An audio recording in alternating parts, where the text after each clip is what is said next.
আসসালামু আলাইকুম রহমতুল্লাহি আবরকাত। প্রিয় বন্ধুরা, আমি এই যে ভিডিওটি এটাকে কমপক্ষে 100 বার শুনেছি, তারপরও মনে হচ্ছে যে আরও শুনি। আমার এই বয়সে এখন পর্যন্ত এরকমভাবে এত সুন্দর করে কোনো দলের নেতা বুঝিয়েছে কিনা আমার সন্দেহ। চলুন ভিডিওটি দেখে আসি।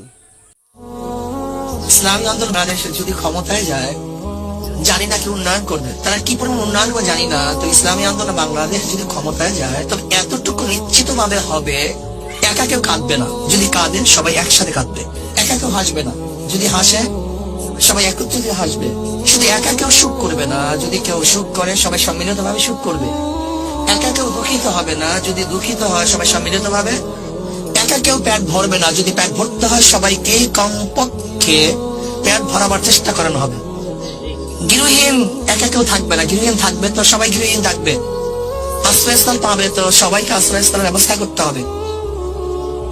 কেউ তো হাজারো কোটি টাকার বস্ত্র পরিধান করবে আর কেউ উলঙ্গ অবস্থায় রাস্তায় হাঁটবে, এটা হবে না। বরং সবাই বস্ত্র পরিধানের ইনশাআল্লাহ একটা ব্যবস্থা হয়ে যাবে। কেউ তো আমেরিকা ইউরোপ গিয়ে চিকিৎসা করবে আর কেউ রাস্তায় ধুকে ধুকে চিকিৎসাহীন মরবে, এরকম হবে না। ইনশাআল্লাহ সবাইকে রাষ্ট্রের পক্ষের থেকে যথাযথভাবে চিকিৎসা করার ব্যবস্থা করা হবে। কেউ শিক্ষিত হবে আর কেউ মূর্খ থাকবে তা না।